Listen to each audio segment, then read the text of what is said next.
Amis téléspectateurs, il est dans le journal sur Prestige TV. Au sommaire de cette édition, suite et parfum concernant l'affaire de la fuite des épreuves dans certains établissements scolaires de Thiès, les professeurs du lycée Jules Sagnan ont fait face à la presse ce lundi. JPS, section de la commune de Thiès-Ouest, a organisé ce week-end une journée de don de sang. Biram Souley Diop sera dans ce journal. L'association sénégalaise des vétérinaires privés a lancé une campagne de plaidoyer pour la révision d'une loi relative à l'organisation de leur profession. Nous écouterons Idrissa Kamo dans ce journal. L'international sera l'affaire de Seynabou Diouf. Tels sont les titres dans un instant de développement.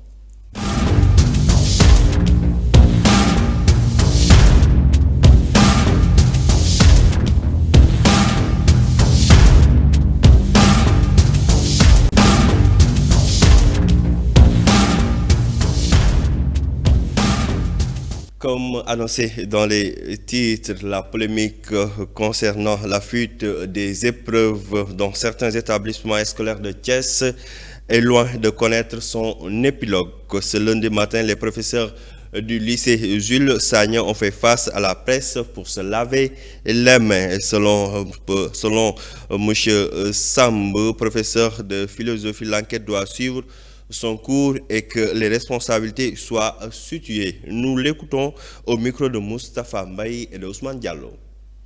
Voilà, nous sortons juste d'une rencontre entre professeurs et cette rencontre-là est liée au fait qu'il y a une situation qui prévaut ici à Jules Sagnan. Vous n'êtes pas sans savoir que aujourd'hui nous sommes au cœur de l'actualité et cela est dû à des problèmes de fuite qui ont eu lieu ici. Alors la première chose que nous tenons à préciser, c'est que nous condamnons et nous dénonçons tout ce qui est fuite, tout ce qui est tricherie. Ça, c'est la première chose. La deuxième chose que nous tenons à préciser, c'est que les professeurs de Jules Sagnan ne sont liés ni de près, ni de loin à une quelconque fraude ou tricherie. La troisième chose, c'est que nous voulons que toutes les responsabilités soient situées, que les enquêtes qui sont en train d'être menées suivent leur cours jusqu'à terme, parce que il faut que les responsabilités soient situées pour éradiquer ce phénomène-là. Alors la troisième chose que je voudrais dire, c'est que nous déplorons le comportement de certains potaches qui ont été ici et qui ont jeté l'opprobre sur le dos des professeurs, les accusant d'être à la source des fuites. Ils sont même allés jusqu'à insulter les professeurs ici, ce que nous dénonçons jusqu'à la dernière énergie. Et nous voulons que l'administration, des autorités locales jusqu'aux plus hautes autorités, qu'elles prennent toutes leurs responsabilités pour situer les responsabilités là de ces fraudes. Voilà, nous sortons juste d'une rencontre. Parlons autre chose cette fois-ci, créée à l'initiative de membres et sympathisants du parti PASTEF. L'association Jami Sénégal a tenu ce week-end à Thiès sa première assemblée générale constitutive. Invité d'honneur et président de séance, Doudou Nyanya Diop, président du conseil d'administration de la SAPCO, s'est exprimé face à la presse pour saluer une initiative citoyenne qu'il juge porteur d'espoir. Doudou Nyanya Diop est avec Moussa Mbaye. Bon, très bien, hein. Moi je suis un peu surpris, j'étais invité, donc il n'y a pas longtemps, et puis j'étais mis au courant de la création de ce mouvement. Jami Sénégal, qui apparemment regroupe ici aujourd'hui des entités, on va dire, des démembrements du parti PASTEF, parce qu'on trouve ici aussi la coalition Diomaye, représentée par mon frère et ami Mbaye Gueye, et puis d'autres. Et donc, je trouve que c'est bienvenu à son heure, hein, parce que le Sénégal a besoin de paix, Le Sénégal a besoin d'union fraternelle entre les citoyens, les différents citoyens, même issus de différents pôles politiques. Alors présider un grand rassemblement comme ça de personnalités et de valeurs me fait honneur et je les remercie. Bon, en tout cas, le souhait du président de la République Bassirou Diomaye Diakhar Faye ainsi du Premier ministre, c'est que aujourd'hui, il est temps que tous les Sénégalais se retrouvent, se regroupent autour de l'essentiel. L'essentiel est quoi? C'est comment faire décoller le pays et comment faire du Sénégal un pays de paix. Parce que sans la paix, on ne peut pas construire la prospérité et surtout que notre politique va dans le sens d'une économie souveraine. Par exemple, moi dans le tourisme, on est en train de faire des programmes avec le référentiel 2050 pour un tourisme souverain.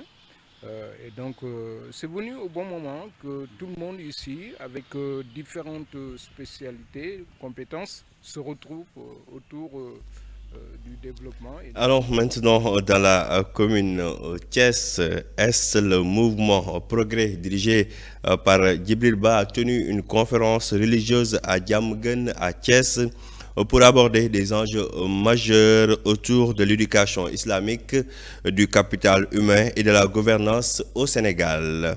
Le mouvement, actif depuis plus d'1 an, milite pour une gouvernance fondée sur la paix et la résilience et l'ouverture. Pour Djibril Ba, les nouvelles autorités sénégalaises portent un projet ambitieux à caractère souverainiste et endogène. Djibril Ba est avec Modiop Mbao. Bon, d'abord, il faut noter que ce n'est pas la première fois que Progrès organise une manifestation de cette nature. Certes, c'est la première à être diffusée au grand public, mais quand même aujourd'hui, on a pris l'option d'abord de travailler d'abord avec les Dara. Pourquoi les Dara? Parce qu'aujourd'hui, les nouvelles autorités quand même ont lancé un programme qui a comme caractère un caractère endogène et un caractère souverainiste. Et qui dit caractère souverainiste, qui dit caractère endogène, va forcément en tout cas s'inspirer, va forcément en tout cas se baser sur sa jeunesse. Et qui dit jeunesse, dit forcément éducation. C'est pourquoi nous avons d'abord démarré par les Dara en travaillant déjà en parfaite collaboration avec en tout cas les oustas qui constituent en tout cas un maillon essentiel en tout cas de la chaîne éducative. C'est pourquoi aujourd'hui à Diamaguène, Sampaté, Citagnac, on a essayé quand même d'identifier un lot de oustas qui en tout cas qui nous ont proposé des jeunes qui ont aujourd'hui, en tout cas à la suite de tout le monde, nous ont gratifié de sourates, etc. Mais le plus important aujourd'hui, ce n'est pas en tout cas le Coran en tant que tel, mais c'est le message que le Coran, c'est les fondamentaux de l'islam, le thème déjà. Parce qu'aujourd'hui, force est de constater que la jeunesse devient de plus en plus, en tout cas, désemparée. Et aujourd'hui, comme je l'ai dit à l'entame de mes propos, on ne peut pas développer le Sénégal sans cette jeunesse-là. Et cette jeunesse doit être éduquée. Cette jeunesse doit être, en tout cas, informée, doit être sensibilisée. Comme j'ai l'habitude de dire, le Sénégal, c'est le Sénégal de Serigne Touba, c'est le Sénégal de Seydil Hadji Malick, c'est le Sénégal de Baye Niass. C'est le Sénégal où 95% sont des musulmans. 95%, 98% sont des croyants, pour ne pas dire musulmans. Aujourd'hui, on a la chance quand même d'avoir des leaders qui sont extrêmement engagés. Mais le Sénégal ne peut pas être développé par 2 personnes. Nous vous l'annoncions dans les titres jeunesse patriotique du Sénégal, section de la commune Thiès Ouest a organisé samedi donc une journée de don de sang au poste de santé de Grand Thiès pour sauver des vies et lutter contre la pénurie de sang au centre hospitalier Amadou Sakhir Ndiéguène de Thiès. Les militants du président Ousmane Sonko ont répondu massivement à cet appel humanitaire pour incarner le don de soi pour la patrie. Biram Souley Diop, responsable politique du parti, et avec Seynabou Diouf. Nous nous sommes retrouvés aujourd'hui ici pour organiser encore une session que nous organisions. C'est des sessions de don de sang. Et Pastef et ses militants, ses sympathisants, ses alliés, mais aussi également le simple citoyen thiessois qui a entendu notre appel, ont tous répondu à ce souhait que nous avons de demander à remplir la banque de sang, que nous avons trouvé dans un état presque vide d'ailleurs. Et nous savons tous l'importance qu'il y a à disposer dans le cadre des banques de sang, de poches de sang, parce qu'on n'est jamais à l'abri d'un besoin urgent, soit parce qu'il y a un accident, soit parce qu'il y a un accouchement, soit parce que d'autres circonstances l'exigent. On a toujours besoin de poches de sang dans les hôpitaux. Et nous avons organisé cette session-là, c'est vrai, dans un court laps de temps. Mais nous avons toutes les raisons de nous satisfaire du résultat aujourd'hui que nous avons obtenu. Parce qu'au-delà même du don de sang, nous avons organisé une session de dépistage sur les tensions, sur quelques autres situations qui peuvent impacter sur l'état de santé des citoyens.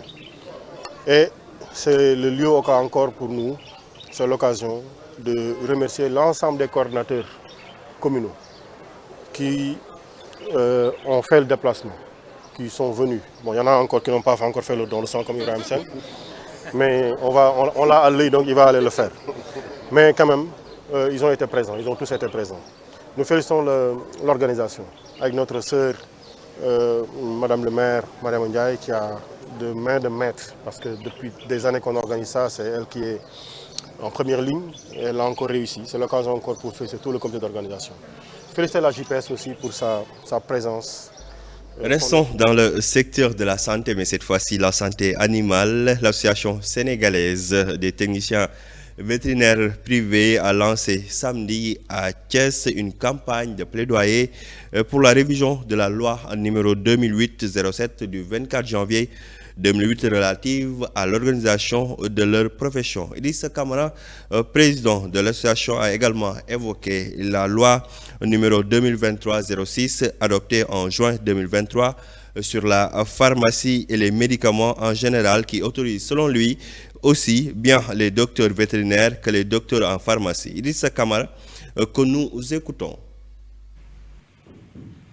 L'association ASTVP est constituée des éleveurs, des agents techniques d'élevage, c'est-à-dire des Sénégalais qui ont été formés au Centre national de formation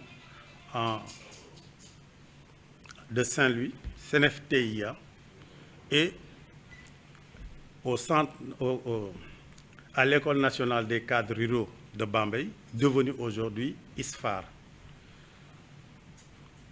Ces deux corps, installés en clientèle privée, ont trouvé à un moment donné qu'il leur fallait se regrouper pour essayer de résoudre leurs problèmes communs. Le mémo que nous vous présentons prend en compte le fait qu'en 1990, le gouvernement du Sénégal, qui, je le rappelle, dans ces deux écoles de formation, quand un Sénégalais, après concours, arrivait à ces écoles-là, on lui faisait signer un engagement de servir l'État à raison de 5 années pour 1 année de formation, ce qui n'est plus le cas. Et donc, en 1990, le gouvernement du Sénégal avait pris la décision, sous la pression de la Banque mondiale, etc., de réduire les fonctionnaires. La loi 90-02 du 2 janvier 1990, donc incitait les fonctionnaires à prendre le départ. Parmi eux, donc, ceux qui avaient le métier le plus libéral, c'est les IT et les ATE. Nous avons un métier libéral. Parce que partout où nous sommes, avec la seringue, nous pouvons vivre. Ce qui n'est pas le cas de certainement de nos collègues qui ne peuvent attendre que la pluie pour conseiller les agriculteurs.